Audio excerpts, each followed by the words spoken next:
আমার যুবকেরা, আজকে তুমি টিকটকারের পিছনে ঘোরো, আজকে ইউটিউব আর রিলস দেখে তোমার জীবন নষ্ট করো। তুমি তো এই জামানার নয়া মুয়াজ্জিন হবে। তুমি আল্লাহু আকবারের ধ্বনি দিয়ে আবু সাইদের মতো, হাদির মতো যখন দাঁড়িয়ে যাবে, নাস্তিক, মুরতাদ, রাম আর বামরা পালানোর জায়গা পাবে না, ঠিক কি না?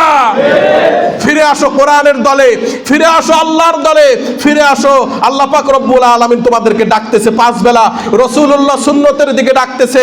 যদি ইসলামের পক্ষে চলে আসো, তুমি দিয়ে খায়েব খোব্বাবের কাজ তুমি করবা, ইসলামের কাজগুলি তোমার দ্বারাই হবে, কোরআনের কাজগুলি যুবক তোমার দ্বারাই হবে। তুমি নাস্তিক্যবাদীকে কোনোদিন তোমার হৃদয়ে ঠাঁই দিবা না, তুমি ভারতের আধিপত্যকে মেনে নিবা না, তুমি ইনসাফের পক্ষে কাজ করবা। যখন ইনসাফের পক্ষে দাঁড়িয়ে যাবা, তোমাকে যদি গুলি করে গুলি খাবা, শহীদ হওয়া লাগলে শহীদ হয়ে যাবা, কিন্তু ইনসাফ থেকে এক চুল ছেড়ে যাবা না। কারা কারা রাজি আছে দুহাত উঁচু করে আল্লাহকে দেখাও। বাংলাদেশের নেত্রী ইন্তেকাল করেছে, ঠিক না? আমার জানা অনুযায়ী আমি সাক্ষী দিচ্ছি, আমি কোনো দলমত নির্বিশেষে তাকে কোরআনের বিরুদ্ধে কোনো আইন পাশ করতে দেখি নাই, আলেম ওলামাদেরকে কষ্ট দিতে দেখি নাই। আল্লাহ তার এই বান্দিকে, বেগম খালেদা জিয়াকে জান্নাত নসিব করেন, আমরা বলছি আমিন। অনেকেই দোয়া করতে বলেছেন, হুজুর আমার নেত্রীর জন্য একটু দোয়া করবেন। হুজুর সে তো মুসলিম, অবশ্যই তার জন্য আমরা দোয়া করব, কারণ কোরআনের কোনো বিরোধিতা কাজ তাকে আমি করতে দেখি নাই। আমি কোনো রাজনৈতিক দল করি না, ফাইন্ড আউট করেছি আপনাদেরকে। তাকে আলেমদের সাথে অনেক মিলেমিশে থাকতে দেখছি, এমনকি সংসদে যখন আলেমরা কথা বলছে সে সুন্দর করে শুনছে, আমি দেখছি। এবং তার চাইতে ভালো কথা বন্ধু গেছিল যে আমি যখন তায়েফে আমার জিহ্বা বের হয়ে যায়, এত গরম, কিছুদিন আগে গরম ছিল না, সেখানে গিয়ে বসছে একটা নিম গাছের নিচে। এখন জিজ্ঞাসা করতেছি, ইয়া হাজি ক্যা হালাত? মা সাব্বা ফিহি আলহামদুলিল্লাহ আনা কুল্লি হাল, আল্লাহ ভালো রাখছেন। তোমার হাল এত খারাপ কেন? দেখো না জিহ্বা বাড়ায় গেছে গরমে, বাংলাদেশের মানুষ এই আরবের গরম কি সহ্য করতে পারি? এখন কেমন লাগতেছে? ভালো। জানো তোমার মাথার উপরে যে গাছটা দেখতেছো, এই গাছটার নাম কি? এটা নিম গাছ। না, এটা জিয়াটি। আল্লাহু আকবার। জিয়া, প্রেসিডেন্ট জিয়া, আল্লাহ তার কবরটাকেও জান্নাত বানায় দেখ, বলেন আমিন। মানুষের উপকারে 30 থেকে 40 হাজার নিম গাছ সৌদি আরবে সে কাটছে। এটা কি উপকারের কাজ নয়? যারা ভালো কাজ করবে, যে দলেরই হোক, আমরা কি বলবো না? যারা খারাপ করবে, ফ্যাসিস্ট গিরি করবে, যারা আমাদের মাথার উপরে চাপ দিয়ে আমাদেরকে মাটির তলে ডাবায় দিবে, তাদের রব্বুল আলামিন থাকেন আরশে আজিমে, সপ্তম আসমানের উপরে। তার মানে এই নয় ঘন কুয়াশা আর ধোয়ার কারণে আল্লাহ দেখতে পারেন না। আল্লাহর ইলম, আল্লাহর সাম, আল্লাহর বসর সব জায়গায় বিরাজমান, আল্লাহ সব কিছু দেখতে পান, কিন্তু খারাপের সাথে আল্লাহ নাই। তাহলে এক আঙ্গুল উঁচু করে বলেন, আল্লাহ কোথায় থাকে? তুমি আসমানে থাকো প্রভু, আমি জমিনে, তবু তোমারি প্রেম জমে হৃদয় গহীনে। তুমি আসমানে থাকো প্রভু, আমি জমিনে, তবু তোমারি প্রেম জমে হৃদয় গহীনে। আমি তোমারি গোলাম গো, অন্য কারণ, আমি তোমারি গোলাম গো, অন্য কারণ। আলিমুল গায়ব তুমি, মালিক রব্বানা, আলিমুল গায়ব তুমি, মালিক রব্বানা। সবাই পড়েন আল্লাহু আল্লাহু আল্লাহু আল্লাহ, আল্লাহু আল্লাহু আল্লাহু আল্লাহ। ইয়া মালিক, ইয়া খালিক, ইয়া রহমানুর রহিম। তোমারি রহম ছাড়া বাঁচা বড় দায়। প্রতিদিনে প্রতিক্ষণে জড়িয়ে রাখো গো আমায়, ও তোমারি রহম ছাড়া বাঁচা বড় দায়। প্রতিদিনে প্রতিক্ষণে জড়িয়ে রাখো গো আমায়। শত শত ভুল মাফ করে দাও, শত শত ভুল জানা কি অজানায়, আমি তোমারই গোলাম গো অন্য কারো না, আমি তোমারই গোলাম গো অন্য কারো না। আলিমুল গায়ব তুমি মালিক রব্বানা, আলিমুল গায়ব তুমি মালিক রব্বানা। আল্লাহু আল্লাহু আল্লাহু আল্লাহ, আল্লাহু আল্লাহু আল্লাহু আল্লাহ। কঠিন বিচারের দিনে থেকো গো পাশে, পাপের ভারে নুয়ে গেছি, মন তাই কেঁদে মরে। ও কঠিন বিচারের দিনে থেকো গো পাশে, পাপের ভারে নুয়ে গেছি, মন তাই কেঁদে মরে। জান্নাতি ফুল দিও গো আমায়, জান্নাতি ফুল দিও গো আমায়, আগুনে ফেলে দিও না, আমি তোমারই গোলাম গো অন্য কারো না, আমি তোমারই গোলাম গো অন্য কারো না। আলিমুল গায়ব তুমি মালিক রব্বানা। আল্লাহু আল্লাহু আল্লাহু আল্লাহ, আল্লাহু আল্লাহু আল্লাহু আল্লাহ। ইয়া মালিক ইয়া খালিক ইয়া রহমানু রহিম, ইয়া মালিক ইয়া খালিক ইয়া রহমানু রহিম। বলি আমিন। আমাদের রবকে আল্লাহ। আপনাদের সাথে আর একটু কথা বলি, সারা সপ্তাহের মধ্যে বুঝে থাকলে বলবেন, আল্লাহর দিন তো প্রত্যেকটাই প্রত্যেক দিন, ঠিক কিনা? সারা সপ্তাহের মধ্যে শ্রেষ্ঠ দিন কোনটি? শুক্রবার। আলহামদুলিল্লাহ। বছর তো অনেক আছে, মাস তো অনেক আছে, কিন্তু সারা বছরের মধ্যে সবচাইতে শ্রেষ্ঠ মাস কোনটি? রমজান মাস। আলহামদুলিল্লাহ। আর একটা প্রশ্ন, কোরআনে আয়াত তো ৬,৬৬৬টা আছে, সবচাইতে শ্রেষ্ঠ আয়াত কোনটি? আয়াতুল কুরসি। আয়াতুল কুরসি। একটা জিনিস যদি শ্রেষ্ঠ হয়, শ্রেষ্ঠ হতে গেলে তার একটা ডিফারেন্ট কিছু থাকতে হয় তো, নাকি? আমরা আজকে আয়াতুল কুরসি সম্পর্কে আলোচনা করব, এর মর্যাদা। বছরের শুরুতে আমাদের জীবনটা আমরা আমল দিয়ে রাঙাবো, বলেন ইনশাআল্লাহ। আমরা কার গোলাম? এইটা হলো আমাদের পয়েন্ট টু বি নোটেড, এইটা মনে রাখবেন। আমরা কার গোলাম? আল্লাহ। দেখি আলোচনা করতে করতে কোরআনের তাফসীর আমরা কার গোলাম কতদূর নিয়ে যায়, বলেন ইনশাআল্লাহ। কোরআন থেকে যদি তাফসীর করি রাগ করবেন? আপনার মনের ভিতর যাইতে পারে, আপনার মতের বিরুদ্ধে যাইতে পারে, কিন্তু কোরআন থেকে যখন আলোচনা হবে, যখন কষ্ট লাগবে, বুঝবেন যে শয়তান আপনার ভিতরে কি করতেছে? ওয়াসওয়াসা দিচ্ছে। শয়তানের সাথে লড়াই করতে হবে, যে কোরআনের কথা বললে আমি রাগ হবো কেন, আমার শরীরে লাগবে কেন? কোরআন তো আল্লাহর কিতাব, রব আল্লাহ আমাকে সৃষ্টি করেছেন যিনি, আমার কিতাবের মধ্যে সত্য কথা বলেছেন তিনি, আর এটা আমার গায়ে লাগলে বুঝতে হবে শয়তানের ধোকায় পড়ে আছি। লাগা যাবে? লাগা যাবে না। আমরা কোরআন থেকে শুরু করছি। আয়াতুল কুরসি। উবাই ইবনে কাব রাদিয়াল্লাহু তাআলা এবং রাসূলুল্লাহ সাল্লাল্লাহু আলাইহি ওয়াসাল্লাম ফজরের পরে একসাথে হাঁটতেছেন। আমরা হাঁটি না বন্ধু? তারপরে সভাপতি সাহেব আমরা মাঝে মাঝে হাঁটি তো।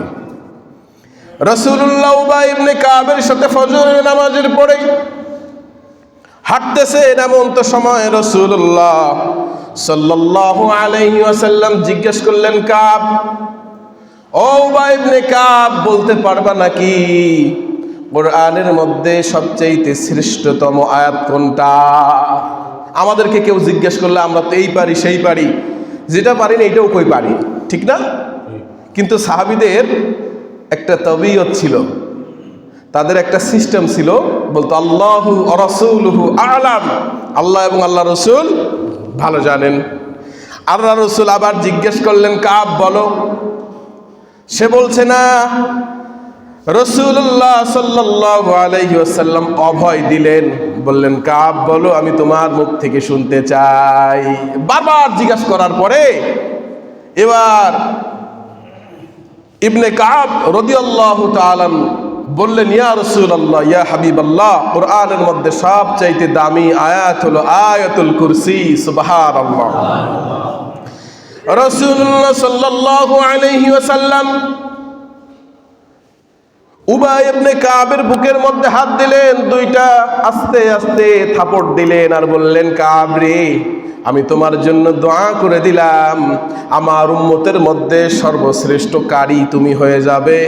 দোয়া করেছেন রাসূলুল্লাহ, এই দোয়া আসমানে কবুল হতে সময় লাগে নাই, আল্লাহ কবুল করে নিয়েছেন। রাসূলুল্লাহ বলেন, আমার উম্মতের মধ্যে সবচাইতে উন্নত মানের কারি হলো উবাই ইবনে কাব। সুবহানাল্লাহ।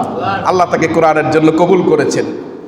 রাসূলুল্লাহ সাল্লাল্লাহু আলাইহি ওয়াসাল্লাম আরো বলেন, 5 ওয়াক্ত নামাজের পরে কোনো ব্যক্তি যদি আয়াতুল কুরসির আমলটা করে, আয়াতুল কুরসি পড়ে, ওই লোকটা জান্নাতি। যায় না কেন? মরে না তাই যায় না। যায় না কেন? জান্নাতে যাইতে হলে তো মরতে হবে, মরে না তাই যায় না। এই হলো রাসূলুল্লাহ সাল্লাল্লাহু আলাইহি ওয়াসাল্লাম আয়াতুল কুরসির একটা এক্সট্রা ফজিলত আলোচনা করেছেন। আমরা ভিতরে যাই, এটার গুরুত্ব এত বেশি কেন? অবশ্যই এর পিছনে কারণ আছে, আছে না নাই? আমার নানা মারা গেছে, আমি জীবন থেকে একটু হালকা আপনাদেরকে বোঝানোর জন্য বলছি। আমার নানা মারা গেছে গত রমজানে, আমি শুনলাম রাত 2:30টায়, রমজান মাস। তো আমার নানা কেমন ছিল অন্যদের কথা বলতে পারি না, আমার জীবনে আমি হলফ করে বলতে পারি, আমার পড়ালেখা থেকে শুরু করে আমার এতদূর আসা পর্যন্ত আমার 14 জেনারেশনে 14 গোষ্ঠীতে কোনো আলেম নাই। সবচাইতে বেশি হেল্প, বিগেস্ট হেল্প যে করেছে, যার অবদান আমার জীবনে নিরঙ্কুশ, সে হলো আমার নানু ভাই। আল্লাহ তার কবরটাকে জান্নাত বানায় দেন, বলেন আমিন। সে মারা গেছে শুনে আমার মাথা নষ্ট। আমার একটা বাইক ছিল, ওই বাইক নিয়ে আমি রওনা করলাম, হিরো হাং 150 সিসি, 100-র উপরে টান, 100-র উপরে টান। 3 ঘন্টায় চলে গেছি বগুড়া পার হয়ে, 300 কিলো রাস্তা। আয়াতুল কুরসি পড়ে গেছি। আমার স্পষ্ট মনে আছে, সামন থেকে একটা ট্রাক আসলো, শোনার সাথে বলবেন আল্লাহু আকবার, পারা যাবে? সামন থেকে একটা ট্রাক আসলো, শরীরের লোম দাঁড়ায় গেছে। বাম দিয়ে একটা হানিফ আসলো, হানিফ গাড়ি কেমন যায়, আপনারা যারা দূরপাল্লার উত্তরবঙ্গে চলেন, হানিফ নাবিল কি পরিমাণে যায় এটা না গেলে বুঝবেন না। মানে বাইক যদি একটা থাকে ভালো গতিতে উড়ে যাবে, ঠিক না? এরকম একটা ট্রাক আসছে, 22 চাকার ট্রাক। যখন হানিফ মাথা ঢুকায় একটা চাপ দিল ওটি নেওয়ার জন্য, মানে ওভারটেক করার জন্য, আল্লাহু আকবার, আল্লাহু আকবার। ট্রাকটা যখন চাপ দিল, আমি আর কিছু বলতে পারি না, আমার মোটরসাইকেল এরকম করে একটা ধাক্কা খেয়ে ট্রাকের তলে চলে গেল। আল্লাহু আকবার। আশেপাশের মানুষ দেখতেছে, আমার বাম্পার স্যাঁচড়ায় আগুন বের হয়ে যাচ্ছে। আমি চোখটা বন্ধ করে খালি ইন্না লিল্লাহ বললাম, আর আমার কিছু মনে নাই, আল্লাহকে সাক্ষী রেখে বলছি। সেই দিন মানুষ দৌড়ায় আসলো, মনে করছে আমি দুনিয়া থেকে শেষ। সাইটে গিয়ে বালুর মধ্যে আমার মোটরসাইকেল 1 হাঁটু বালুর মধ্যে দাঁড়ায় গেছে। আমি দাঁড়ায় আছি, এসে কেউ আমার মাথা বোলায় দিচ্ছে, কেউ পানি দিচ্ছে, কেউ আমাকে দোয়া করতেছে আর বলতেছে আল্লাহ স্বয়ং নিজের হাতে বাঁচাইছে। আমি আপনাদেরকে আজকে ঘটনাটা বললাম, সত্যি সত্যি ট্রাকের নিচে দেখলাম একটা ধাক্কা অনুভব করলাম। এই ধাক্কার পরে আমার আর কিছু মনে নাই। যখন সাইডে আমি চোখ খুললাম, দেখলাম সাইডে আমার অনেক মানুষ, আমার শরীরের একটা পশমেরও ক্ষতি করেন নাই। যিনি, তিনি কে? আমাকে হেফাজত করেছেন যিনি, তিনি কে? এজন্য সেই দিন থেকে আয়াতুল কুরসি কুরসির উপরে আমার আমলটা আরো সুপারগুলোর মতো দীর্ঘ বিশ্বাসী হয়ে গেলাম। হুজুর আগে বিশ্বাস করতেন না? অবশ্যই করতাম। আল্লাহ পাক রব্বুল আলামিন যেহেতু বলেছেন লা শাক্কা ফি কালামি, কোনো সন্দেহ নাই, কিন্তু সেদিনের পর থেকে আমার ঈমান আরো দীর্ঘ হয়ে গেল, আরো বেড়ে গেল। মোটরসাইকেল হয়তো নাই, কিন্তু ওই ঘটনা আমার মনে আছে না নাই? আল্লাহ পাক রব্বুল আলামিনের এক বান্দা মুফাসসিরে কোরআন শায়েখ বলেন, আয়াতুল কুরসি কেউ যদি পড়ে কোনো গাড়িতে বা কোনো জায়গায় বের হয়, সফরে বের হয়, রাস্তায় যদি মৃত্যু থাকে, রব্বুল আলামিন রাস্তায় তাকে বেয়াজ্জতির সাথে মৃত্যু দিবেন না, একটা ফেরেশতা দিয়ে রব্বুল আলামিন তাকে হেফাজত করবেন। প্রয়োজন হলে আল্লাহ বাসায় এসে তার মৃত্যু করাবেন। আল্লাহু আকবার। হযরত আবু হুরায়রা রাদিয়াল্লাহু তাআলা হাদিসের মধ্যে সবচেয়ে বেশি হাদিস যে লিপিবদ্ধ করেছেন, রাসূলুল্লাহ সাল্লাল্লাহু আলাইহি ওয়াসাল্লাম তাকে আবু হুরায়রা বলে ডাকতেন। কি বলে ডাকতেন? আবু হুরায়রাকে বললেন, আবু হুরায়রা, বাইতুল মালের মধ্যে সম্পদ অনেক জড়া হয়ে গিয়েছে, অনেক সম্পদ চলে আসছে, বাইতুল মাল তো এখন আর আগের মতো খোলা রাখা যায় না, একজন প্রহরী লাগে, তুমি কি 2 দিন 3 দিন পাহারা দিতে পারবে? আবু হুরায়রা বলল, রাসূলুল্লাহ, ইয়া হাবিবাল্লাহ, আপনি বলেছেন আর আমি কি পাহারা দিব না? এটা কি হয় নাকি? ঠিক আছে, আমি পাহারা দিব। আবু হুরায়রা রাদিয়াল্লাহু তাআলা যখন পাহারা দিচ্ছেন, বাইতুল মাল পাহারা দিতে গিয়ে রাতের বেলা তাহাজ্জুদের সময় শেষ হয়ে যায়। চিন্তা করলেন, তাহাজ্জুদের সময়টা নষ্ট কইরা লাভ কি, 2 রাকাত নামাজ অন্তত পড়ি। আর যখন নামাজ পড়তে শুরু করলো, ভিতরে একটা শব্দ পেল, তাড়াতাড়ি নামাজ শেষ করে গিয়ে দেখে একজন চোর ঢুকছে, সাথে সাথে খপ করে ধরে ফেলল। কি ব্যাপার, এত বড় সাহস, তুমি বাইতুল মালে চুরি করতে আসছো? ধরে ফেলছে, রাসূলের দরবারে নিয়ে যাব। এবার কান্নাকাটি শুরু করলো, এমন কান্নাকাটি শুরু করেছে, আবু হুরায়রা রাদিয়াল্লাহু তাআলা তার অন্তরটা ছিল নরম, নবীর সাহাবী তো, ঠিক না? অন্তর নরম। কয়, আমার বউ বাচ্চা না খেয়ে আছে, আমারে আল্লাহর রাস্তায় ছেড়ে দাও। মনটা নরম হয়ে গেছে, ছেড়ে দিছে। ফজরের নামাজ যখন আদায় করতে গেছে, নামাজ শেষে রাসূলুল্লাহ সাল্লাল্লাহু আলাইহি ওয়াসাল্লাম বলেন, আবু হুরায়রা দাঁড়াও। আবু হুরায়রা দাঁড়ালো, বলল, তোমার মেহমানের খবর কি? আল্লাহু আকবার। আবু হুরায়রা রাদিয়াল্লাহু তাআলা চমকায় গেছে, কই এই খবর আল্লাহ আর আমি ছাড়া কেউ জানে না, ওই চোর ছাড়া। রাসূল, আপনি কেমনে জানলেন? রাসূলুল্লাহ বললেন, আসমান জমিন আর তোমার আর আমার মালিক যিনি, আমাকে জানিয়েও দিয়েছেন তিনি। তোমার মেহমান কই? মাথাটা নিচ করে বলতেছি, ইয়া রাসূলুল্লাহ, কাকুতি বিনতি করতেছে, বউ বাচ্চা বলে না খায় রয়েছে, সাইডা দিছে। রাসূলুল্লাহ হাসলো আর বললো যে, ও কালকে আবার আসবে, ও কালকে আবার আসবে। না, আসবে না, আমাকে ওয়াদা করছে আসবে না। কয় আসবে? রাসূল যখন বলছে আসবে, অবশ্যই আসবে। তারপরের দিন আবার আসলো, ওই চোরকে আবার ধরে ফেললো। ধরে ফেলার পর এবার আবার আকুতি মিনতি করতেছে, কয় কোনোভাবেই আজকে ছাড়বো না। বেয়াদব, কয়দিন আকুতি মিনতি মানুষের শোনে। এবার সে বলল, আল্লাহর নামের কসম করে বললাম আর চুরি করব না, আর এরকম করে মানুষকে কষ্ট দেব না, আল্লাহর রাস্তে ছেড়ে দাও। যখন আল্লাহর নামের কসম করেছে, আবু হুরায়রার হৃদয়টা আবার গলে গেছে, ছেড়ে দিছে। রাসূলুল্লাহ ফজরের নামাজের পরে বললেন, আবু হুরায়রা, তোমার মেহমানের খবর কি? রাসূলুল্লাহ এই কথা বললেন।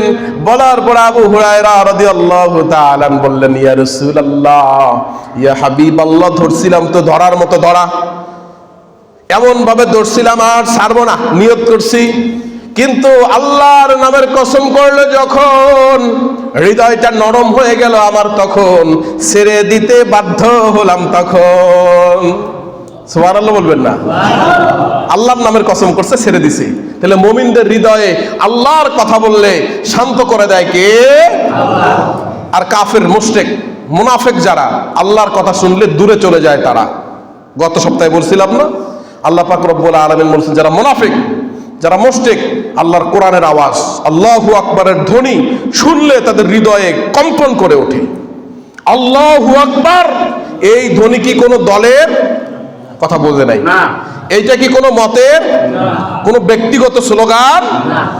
এটা একমাত্র শুধুমাত্র কেবলমাত্র আমার রবের স্লোগান। বলেন আল্লাহু আকবার। কালকে পত্রিকায় দেখলাম একটা মেয়ে জগন্নাথ বিশ্ববিদ্যালয় আল্লাহু আকবার বলছে, বলার পরে তার কাছ থেকে মাইকটা কেড়ে নিয়ে ভুয়া ভুয়া বলতেছে। তা আমার খুব খারাপ লাগলো বিষয়টা। আসলে বলেন তো, আল্লাহু আকবার বললে কেউ যদি বলে ভুয়া, তার ভিতরে অন্তরের মধ্যে শয়তান ধোঁকা দিয়েছে কিনা? আমি বলতেছি আল্লাহু আকবার, আপনি আমাকে বলতেছেন ভুয়া, আপনি আমাকে বলতেছেন বাটপার, চোর। আসলে আমি নামটা নিয়েছি কার? মূলত আপনি আমাকে চোর বলেন নাই, আমাকে ভুয়া বলেন নাই। যার নামের উপরে আপনি বলেছেন, আল্লাহ কিন্তু নারাজ হয়ে যাবে। এজন্য কোন দল মত নির্বিশেষে আল্লাহু আকবারের ধ্বনি যখন আমাদের কণ্ঠে সব সময় থাকবে, আমাদের মূল্য তখন আল্লাহ পাক রব্বুল আলামিন নিজেই বাড়ায় দিবেন। সুবহানাল্লাহ। তৃতীয় দিন যখন আবার ওই চোর আসছে, মনে আছে আপনাদের? তৃতীয় দিন যখন আবার আসছে, আবু হুরায়রা রাদিয়াল্লাহু তাআলা তাকে ধরে ফেললো, শক্ত করে ধরে ফেললো যে আজকে কসম করলেও ছাড়বো না। তুমি কত বড় বাটপার, কত বড় খারাপ মানুষ তুমি, মানুষের ভুল কয়বার করে, আজকে কোনো ছাড়াছাড়ি নেই, রাসূলুল্লাহর কাছে নিয়ে যাব। এবার চোর ওয়াজ শোনাচ্ছে। চোর কি শোনাচ্ছে? ওয়াজ শোনাচ্ছে। দেখো, আমাকে যদি রাসূলের কাছে নিয়ে যাও, আমি নিশ্চিত যেই পরিমাণ সম্পদ চুরি করলে হাত কেটে দেওয়া হয়, ওই পরিমাণ সম্পদ আমার চুরি হয়ে গেছে। রাসূল আমার হাতটা কেটে দিবে, আমি বিপদে পড়ে যাব। কিন্তু আমাকে তুমি যদি একটা কথা দাও যে তোমাকে একটা দোয়া শিখাই দিব, যেই দোয়া পড়লে সারা রাত আল্লাহর একটা নিযুক্ত করা ফেরেশতা তোমাকে পাহারা দিবে, তাহলে কি তুমি আমাকে ছেড়ে দিবে? একটা কথা মনে রাখবেন, দুনিয়াবি মানুষকে টাকা পয়সা দিয়া, উৎকুশ দিয়া কন্ট্রোল করা যায়, ম্যানেজ করা যায়, আর আখিরাতমুখী মানুষকে আখিরাতের খোরাক দিয়ে কন্ট্রোল করতে হয়, ঠিক কিনা? আবু হুরায়রা তো আখিরাতমুখী মানুষ, পটে গেছে। কয় ঠিক আছে, কি শিখাবা? দোয়াটা শিখাও। এখন চোর বলতেছে যে দোয়া শিখাই দিব, তুমি কিন্তু রাসূলের সাহাবী।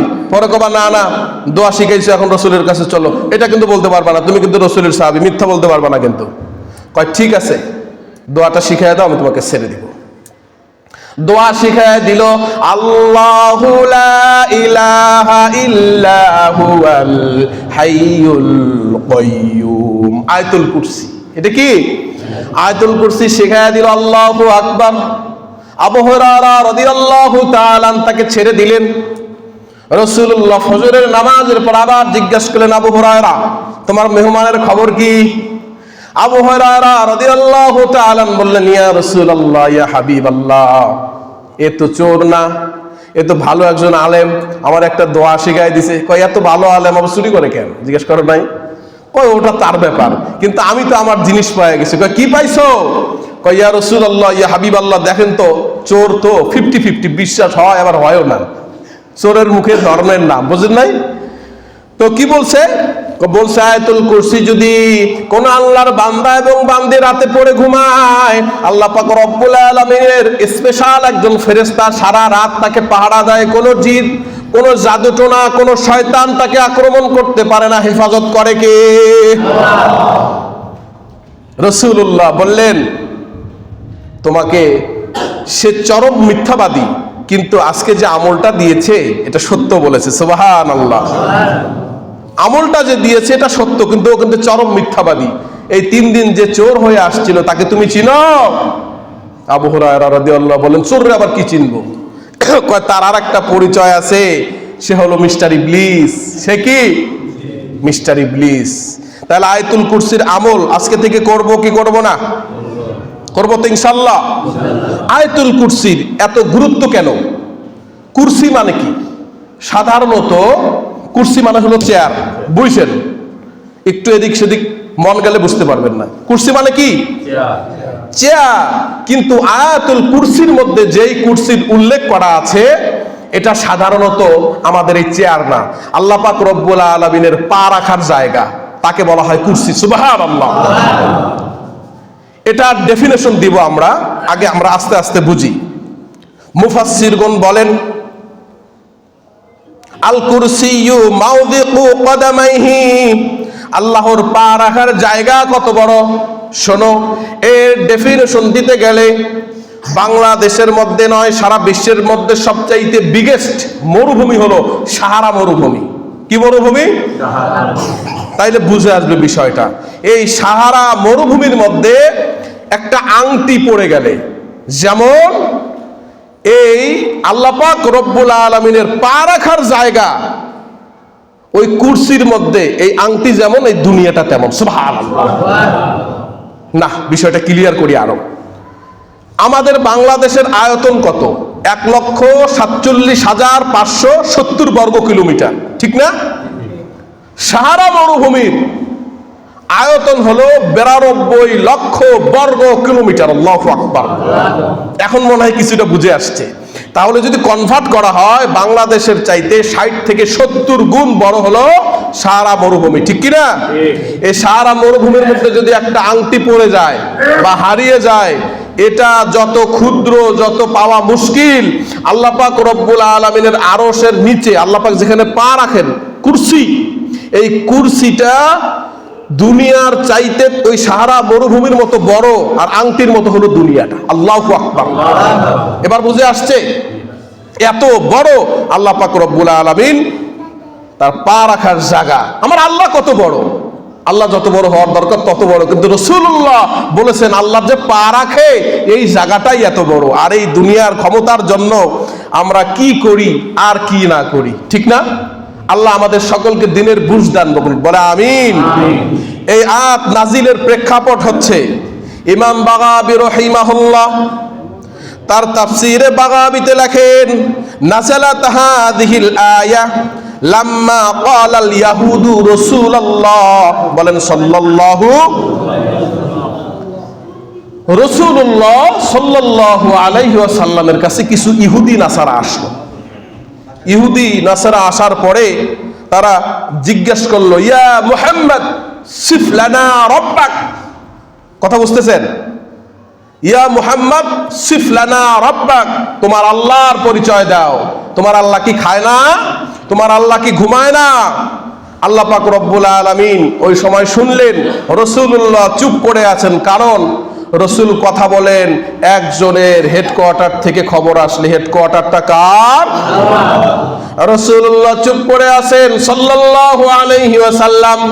আল্লাহ পাক রব্বুল আলামিন জিবরাইলকে বললেন, ও জিবরাইল, আর করো না দেরি, চলে যাও তাড়াতাড়ি আমার রসুলের কাছে নাজিল করে দাও।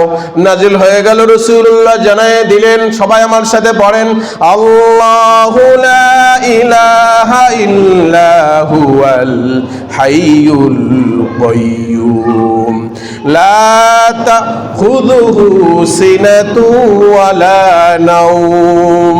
মানে কি? আল্লাহ ছাড়া কোনো উপাস্য নেই, তিনি চিরঞ্জীব, চিরস্থায়ীকে।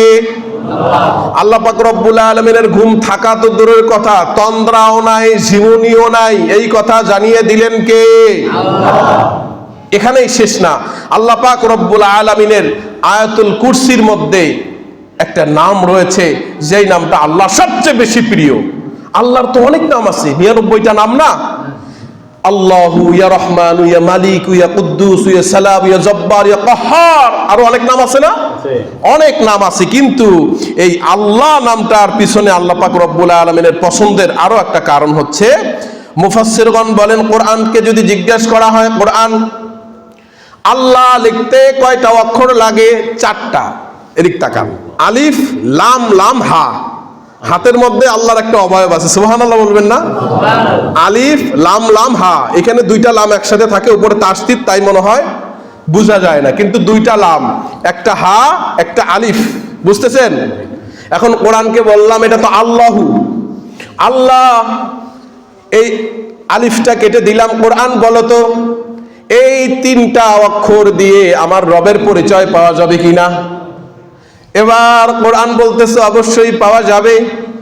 আলিফ বাদ দিলাম, লাম দিয়া আল্লাহ পাক রব্বুল আলামিনের পরিচয় পেয়ে যাচ্ছি। লিল্লাহি মা ফিস সামাওয়াতি ওয়া মা ফিল আরদ। বলেন আল্লাহু আকবার।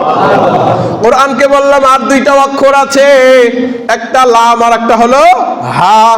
এবার এই লাম একটা কেটে দিয়েছি, আলিফ কাটা, লাম কাটা, এবার আরো একটা লাম আছে, এই লাম দিয়া আল্লাহর পরিচয় পাওয়া যাবে?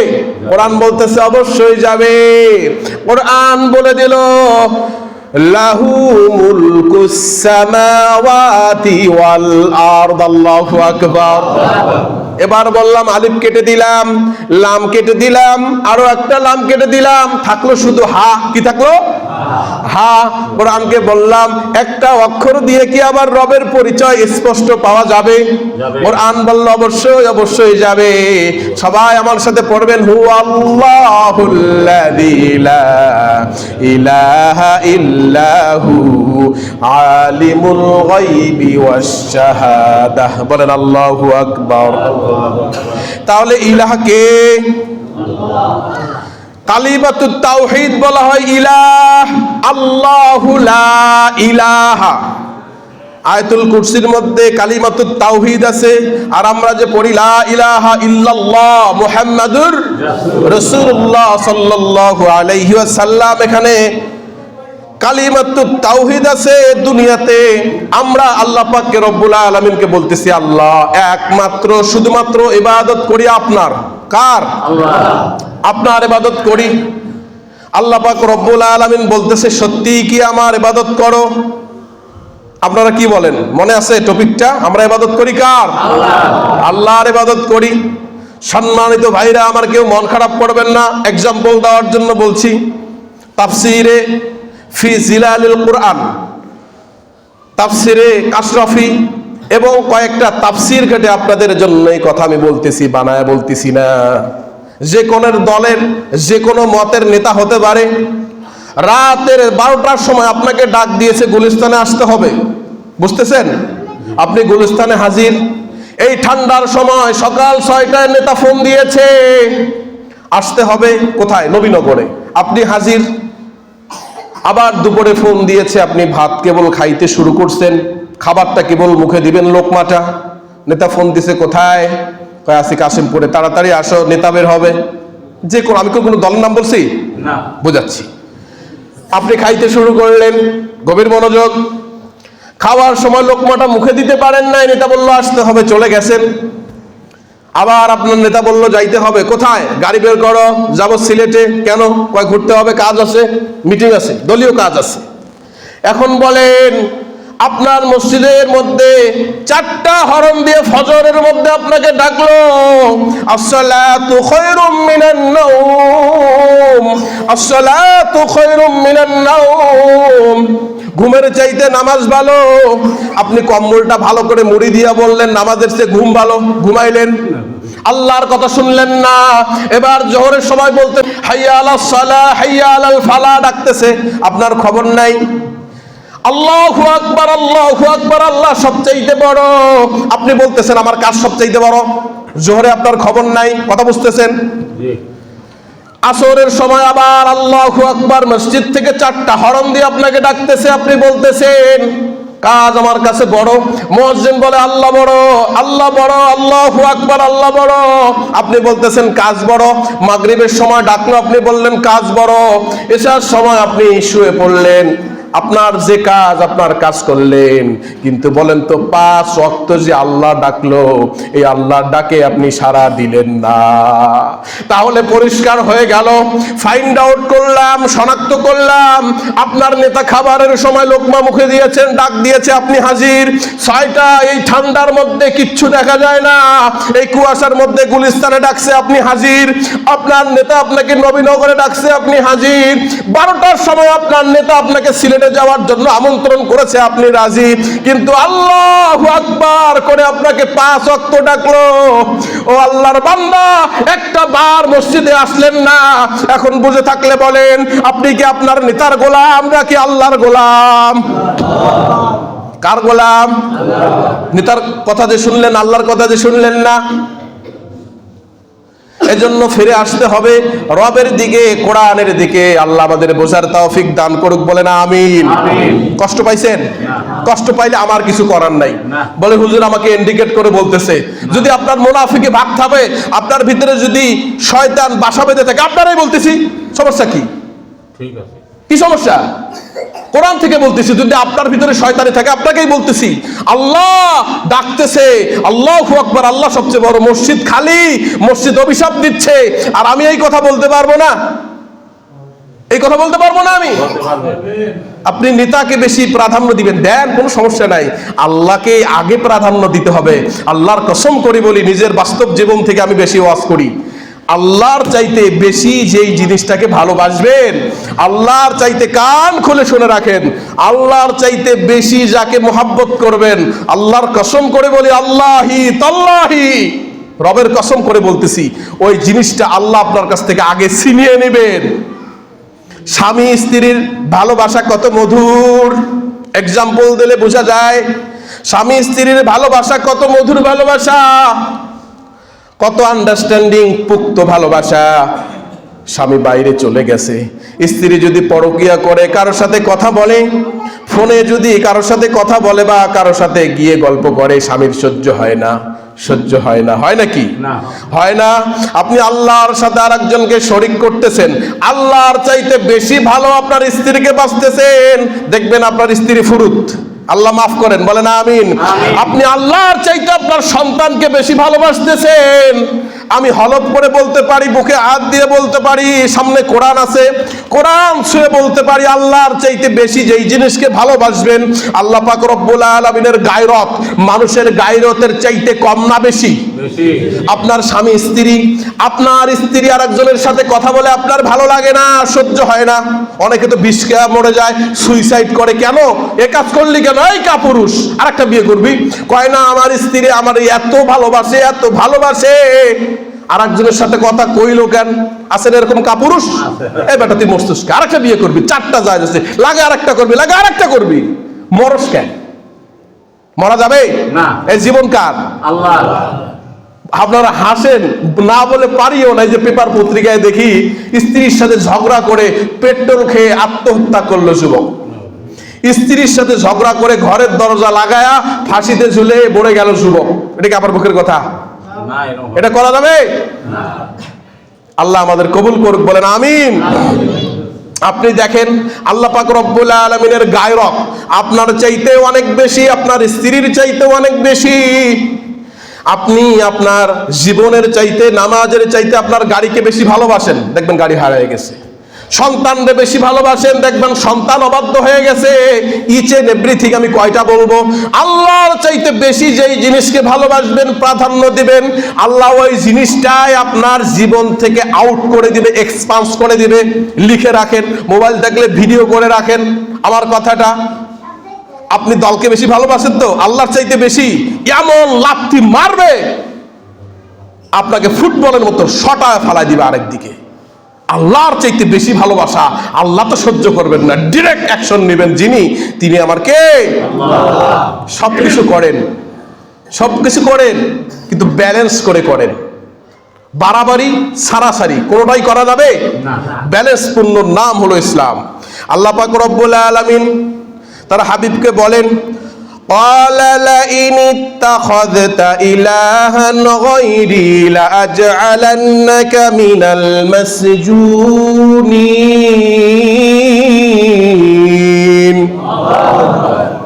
আল্লাহর দাওয়াত, কালিমার দাওয়াত আমরা এখন দিচ্ছি, কিন্তু যখন মুসা আলাইহিস সালাতু ওয়াস সালাম দাওয়াত দিয়েছিল, তখন দাওয়াত দেওয়া কি কঠিন ছিল না সহজ?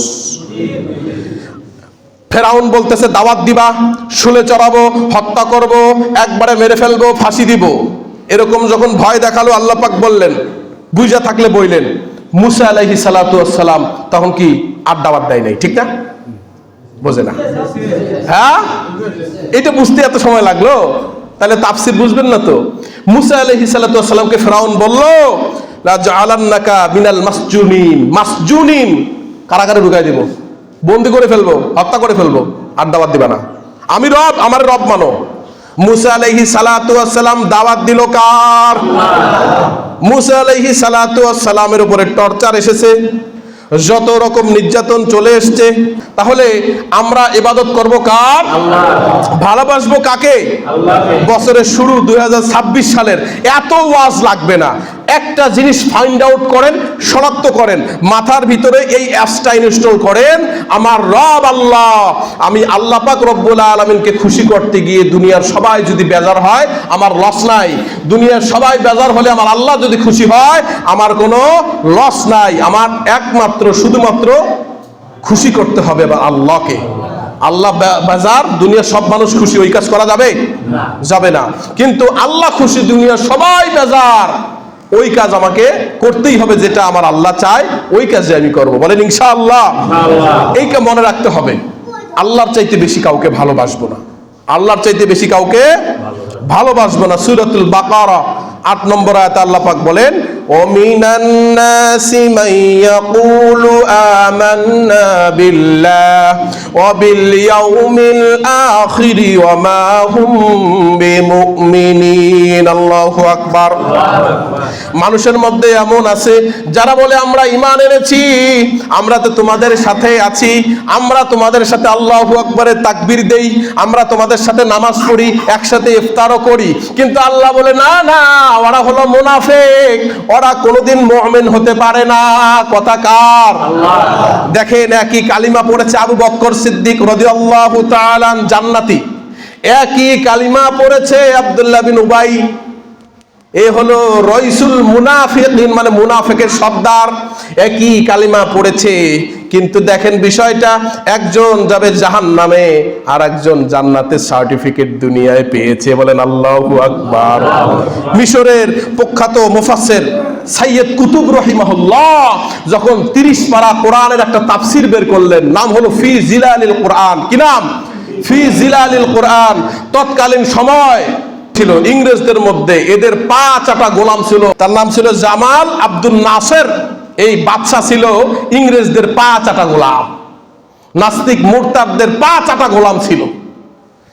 ডাক দিল, এই সাইয়্যিদ কুতুব এদিকে আসো। আমি যুবকদেরকে নেশা দিয়া, ফেন্সিডেল দিয়া, মদ দিয়া একটা যুবককে ধ্বংস করতে গেলে, একটা জাতিকে ধ্বংস করতে গেলে যুবকদেরকে টার্গেট করতে হয়। কাকে টার্গেট করতে হয়? আমাদের ভাই ওসমান হাদি। আমি তো গতকালকের আগের দিন পেপার পত্রিকা পড়ে অবাক হয়ে গেলাম। একটা মানুষকে মারতে কি 218 কোটি টাকা লাগে? পড়ছেন না আপনারা? 218 কোটি টাকা তার পিছনে কেন খরচ করলো? আমারে মারবেন, একটা হিরোইন সিরে 10,000 টাকা দিলে আমার মেরে ফেলা, খুঁটটান দিলাম, শেষ।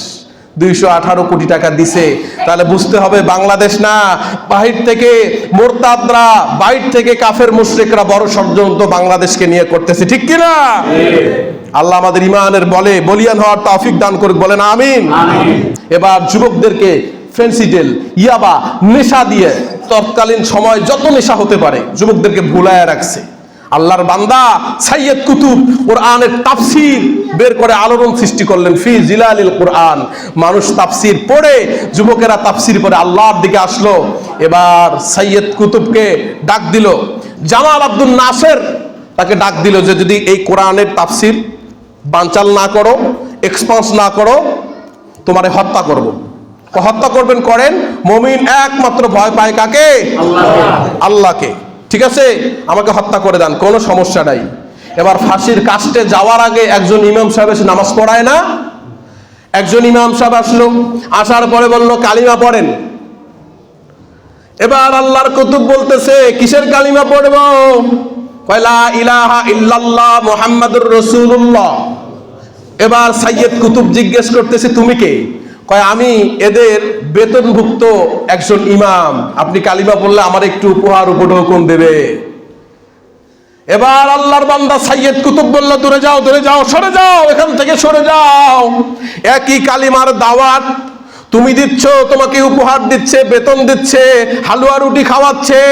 একই কালিমার দাওয়াত আমি দিচ্ছি, আমার গলায় ফাঁসির রশি কেন ঝুলতেছে? তোমার কালিমা ঠিক নাই, তোমার কালিমা ঠিক করো, কালিমা ঠিক করো। তোমার কালিমার মধ্যে গলদ আছে। আল্লাহু আকবার। একই কালিমা তোমারে হালুয়া রুটি দেয়, তোমারে বেতন দেয় আরে কি কালিমা, আমার গলার মধ্যে ফাঁসির রশি ঝোলায়, আমারে কালিমা শিখাইতে আইসো না, তোমার চাইতে 100 গুণ বেশি কালিমা আমি জানি। আল্লাহু আকবার। আমাদের যুবকেরা আজকে 2 টাকার টিকটকার হওয়ার জন্য স্বপ্ন দেখে। যুবক, তুমি 2 টাকার টিকটকার হবা কেন? তুমি হবা ওসমান হাদির মতো, তুমি হবা শাহজালাল রহমাতুল্লাহি আলাইহির মতো, ঠিক কিনা? খোবায়েবের মতো হবা, খাব্বাবের মতো হবা। হুজুর আমি একাই দাঁড়ায় যাব, জি একাই দাঁড়ায় যেতে হবে। যুগ জামানা পাল্টে দিতে চাই না অনেকজন, এক মানুষই আনতে পারে যুগের জাগরণ, ঠিক কিনা? বাঘের একটা বাচ্চা, আপনার মেটাফোরিং বুঝেন? রূপক অর্থ বোঝানোর জন্য যেটা ইউজ করা হয়, মেটাফোরিং হিস্ট্রি। একটা বাঘের বাচ্চা, সে হারায় গেছে, বকরির পালের মধ্যে ঘুরতেছে আর ঘাস খাচ্ছে, আর সে আল্লাহর কাছে দোয়া করতেছে, আল্লাহ আমার শিং হয় না কেন, আমার শিং হয় না কেন? না, বাঘের বাচ্চা বকরির পালের ভিতরে ঢুকে ঘাস খাচ্ছে আর আল্লাহর কাছে দোয়া করতেছে, আল্লাহ আমার শিং হয় না কেন? কেন এই দোয়াটা করছে?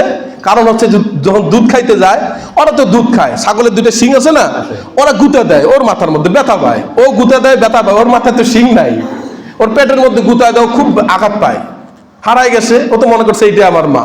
তো আল্লাহর কাছে দোয়া করতেছে, আল্লাহ আমার শিং দাও, আল্লাহ আমার শিং দাও। পাশ থেকে একটা বড় বাঘ এটা দেখে ফেলছে, দৌড়ায় গেছে, সবগুলো পালায় গেছে। বাঘ যদি আসে তাহলে বকরি ছাগল কি থাকে? সব দৌড়, ও দৌড়। তুই দৌড়াস কেন? ওরা দৌড়ায়, ওরা না ছাগল, এই জন্য দৌড়ায়, তুই দৌড়াস কেন? আমিও তো ছাগল। কব বেটা, তুই হলো বাঘের বাচ্চা। ও না, আমি ছাগল, এই যে ঘাস খাই, ম্যামা করি। কব তুই বাঘ? কয় না, আমি ছাগল। এর তো কোনোভাবেই বোঝা যায় না। ওরে কামড় দিয়ে ধরছে আলতো করে, ধরে পানিতে নিয়ে গেছে, নিয়ে যাওয়ার পরে ওর মুখ দেখাচ্ছে, দেখ আমার দাঁত তোর দাঁত মেলে। কয় মেলে তো? কয় আমার চোখ তোর চোখ মিলে তো? হ্যাঁ মিলে তো। কয় আমারে যেমন দেখা যায় তোরেও এমন দেখা যায়। দেখা যায়? কয় হ্যাঁ। কয় আমার নখ দেখ, তুই একটু বড় আমি একটু ছোট, এই তো পার্থক্য, বড় হলে তুই এরকম হয়ে যাবি। তুই বাঘ, তুই ওখানে গিয়ে আল্লাহর কাছে দোয়া করতেছিস, আল্লাহ আমার শিং দাও। আরে বেকুব, আল্লাহ তোরে সুপার পাওয়ার দিছে, একবার যদি তুই ঝাড়া দিয়ে হা করে একটা গর্জন দিতে পারিস, ওই বকরি আর ছাগল না, বনের যত পশু আছে সবগুলি লেজ গুটিয়ে পালাবে, ঠিক কিনা? একটা তাকবীর দেন, আল্লাহু আকবার। আল্লাহ আমাদেরকে ইনসাফের জন্য কবুল করুক, আল্লাহ আমাদের ইনসাফের জন্য কবুল করুক, আল্লাহ আমাদেরকে ঈমানের হালতে মৃত্যু দান করুক, বলেন আমিন।